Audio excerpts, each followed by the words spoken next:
Hello everyone, my name is Sergei Jefimov. I am CEO and chairman of the board EG Võrguteenus, it's a subsidiary of Eesti Gaas.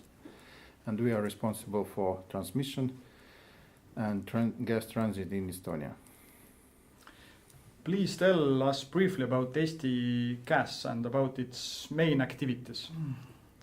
Eesti Gaas is an international company and belongs to Russian, Germany, Latvia, Finnish shareholders and small part shareholders from Estonia.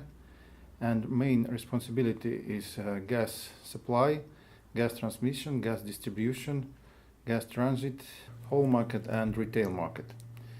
And we as a subsidiary of Eesti Gaas responsible only for transmission activities in Estonia.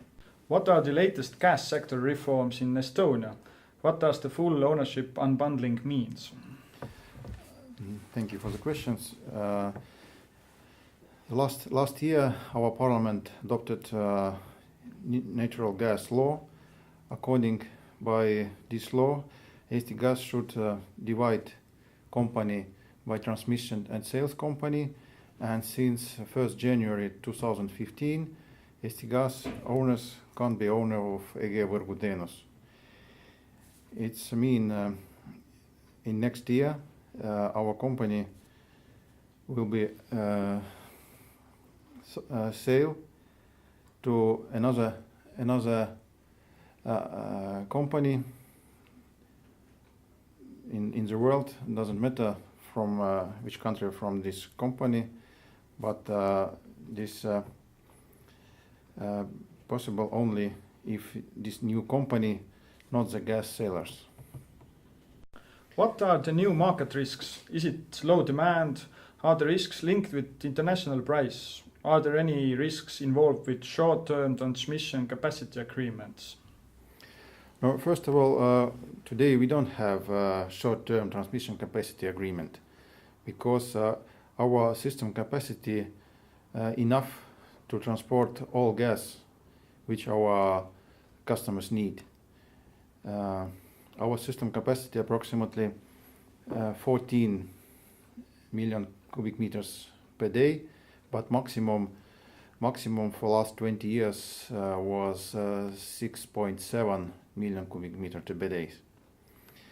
And in secondary, the low demand, of course, it's one of the risk, because in Estonia primary energy gas consumption are very low, approximately 8, maximum 10%.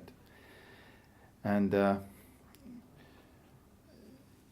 we don't have linked with international price because we don't have any competition in gas sector. Only one supplier from Russia today, but in future, who knows when, I think in next 5-6 years, maybe we see the new LNG terminal in Estonia or Finland, and after that we can discuss about competition in energy sector, gas energy sector in Estonia. Patrick Hider from Oxford University said that anyone can build a gas hub, but does it mean that the hub will be functional? Might it be the case in Baltics?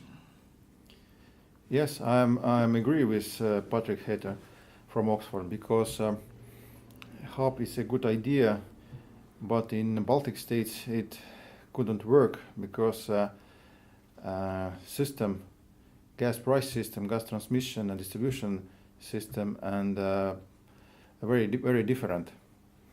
And for example, in Estonia, gas price and transmission depends only for gas consumption.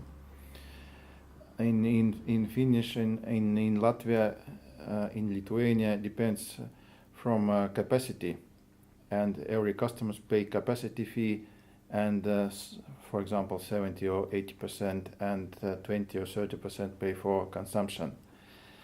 And if we would like the new gas hub worked in Estonia, Latvia, Lithuania and Finnish, it should be the same rules in all 4 countries. But today it's very hard to achieve it without political agreements.